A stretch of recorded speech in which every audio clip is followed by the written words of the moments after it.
And secondly, if you use the microphone provided, state your name and the organisation you work for. And we'll start with Rob Dorset there, Sky Sports News. Hi Gareth, it's Rob Dorset at Sky Sports News. We saw Harry Kane with some pretty heavy strapping on his left ankle out in training. Is he okay? Yes, yeah, I think a lot of the players have their ankles strapped for training, so that's just normal procedure. Good man. You've had a bit of time to reflect on a very solid performance against Croatia. Which areas, if any, do you feel England need to improve on? Well, we can always improve in every area of the game. We obviously played a different system, so in every phase of the game, with and without the ball, you're looking at how you can improve, and you know, always with this team and their age, individually we're looking at the things they can get better at, and collectively as a team, there's always things to work on. Created a lot of chances, didn't perhaps take them. 0-0, clearly you didn't take them, but is that a concern for you, that you're creating chances that aren't being taken? No, the concern would be if we weren't creating chances. The most important thing is that we were dangerous, we looked a threat, we looked like we were in good positions to score goals. The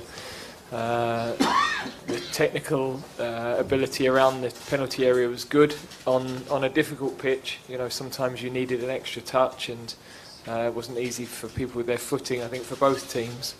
But you know, the players that we've got, if we create those chances, they will score them.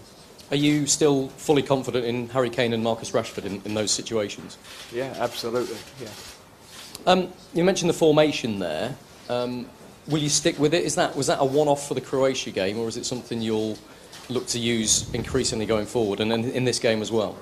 Well, it's good that we've got options, because different teams pose different tactical problems, and you know, the other night we knew we needed to get tight to Croatia's midfield. Tomorrow is very similar, but Spain have a slightly different style to Croatia.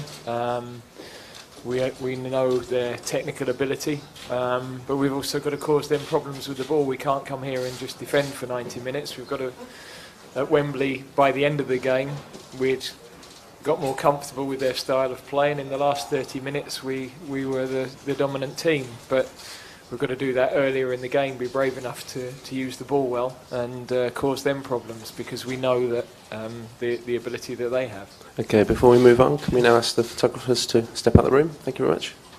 Continue on. Jordan Henderson and John Stones obviously suspended. I don't expect you to tell me who you're bringing in, but what are your thoughts on who might be in contention? Well, I think it's probably pretty clear Joe Gomez would be coming in for John. He's in really good form with his club, and his matches for us against Spain, against Brazil, have been really polished performances. He's of course a young defender, but he's a very good defender, good athleticism, uses the ball well.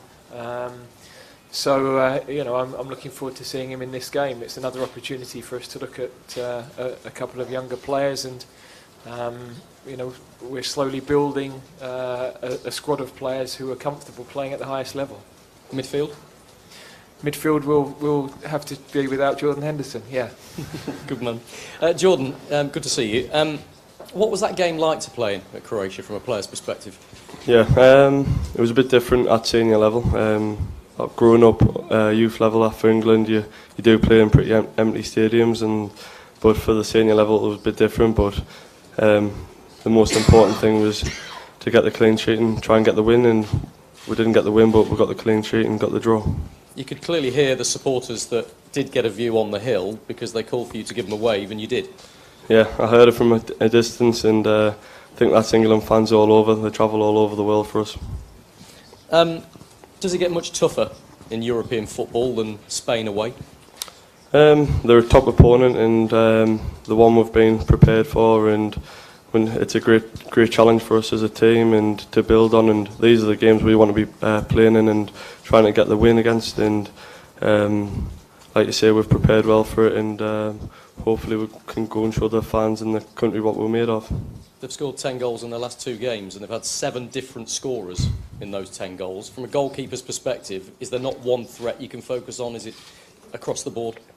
Yeah, as you've said, they're a top side, and like I say, I'll have to be on my A game and hopefully keep a clean sheet for the team. And as long as if we can try and cut that out, we've got the ability up top to go and score goals as well. But we've got to be wary of that. But we're well prepared for it. Gareth, one final question on Spain, if that's okay. Sergio Ramos has scored 2 in 2. It seems they have a real fluidity in the way they're playing. Is that particularly difficult to counter? Yeah, well, I think their style is a little bit different. You know, they've got a new coach who is a top coach, and you can see the difference he's tried to make to the team. They're a little bit more direct. They have more players with speed in the front 3. With Sol Niguez, they have a midfield player who gets in the box a lot more as well. So, although the style and the philosophy is very similar, it's tactically a little bit different, and as I say, in that final third, a bit more of a direct threat where, you know, in the summer they had wide players who used to come off the line and connect the game. So we've got to be prepared for that.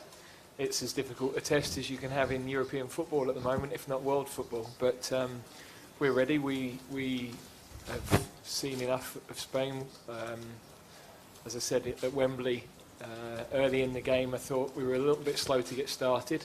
And as the game wore on, we adapted to their pressure and used the ball a lot better. And we've got to make sure we do that throughout the 90 minutes tomorrow. Gareth, Harry Winks has played very well against Real Madrid and Barcelona in consecutive seasons now. Sometimes you see him quite deep in that midfield position. Other times you see him playing in a more advanced role, almost in a kind of number 10 situation. What do you think his natural position is, and what are his attributes? Well, I think he can play as a deep lying pivot or as a number 8, and he's very good at connecting the game. He sees good pictures. His technique is solid. He's less of a final third player, more of a builder of the game, but technically good footballer, and one who's composed, and as you say, has faced top opposition in the 2 teams you've mentioned already, so he has some experience of big matches. We were really pleased the England game he played for us. Okay, you can say it was only Lithuania, but sometimes playing for England is as much about can you handle wearing the shirt and can you handle the everything that goes with that, as much as it is the opponent. Tomorrow you've got both, because we've got a top opponent and you've got to handle playing for England. But all of the young players that are in the squad are capable of doing that. Gareth, I read you talk about the change of formation, and it sounded like you were saying we weren't confident enough to be this 4-3-3 perhaps, but now you're talking about it gives you different options. So can you explain a little bit more about why you've moved on from that and details of it? Yeah, in the summer, or leading into the summer, probably a year before the finals, we looked at the players we had, the experiences they had, the way that we wanted to build from the back, and we felt that the 3 gave us a little bit more license. We knew we would make mistakes in doing that, and the 3 gave us a little bit more of an insurance against those mistakes. It also allowed us to get different profile of midfield players into the team with some solidity in defence. So we felt that was the best way to go for the tournament, and then after that you look to evolve, and I've got to look at not only the players we have now, but the young players we have coming through our system and the tactical system that suits them the best. And we have some very promising number 8s and very promising wide players in particular. So to play a 4-2-3-1 or a 4-3-3 is a good option for us moving forward. Go back to Harley, Kate. Hi Gareth. There's been a lot of talk and debate about tiredness post World Cup, and I'm not talking about Harry Kane here, but just generally, do you feel that some of your players have started the season a bit more slowly at club level? Is it going to take more time than usual to get up to speed because of the truncated summer and late pre-season, etc.? I think it's psychological freshness rather than physical, because I think everybody, adapts their training load appropriately.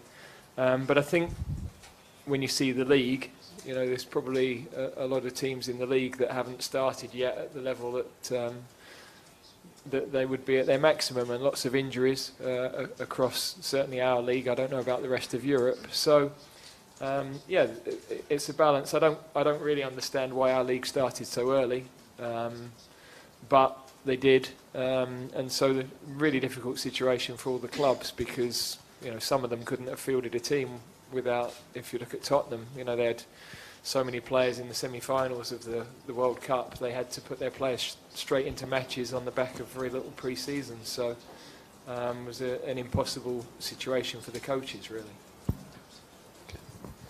Hola, es una pregunta para Jordan.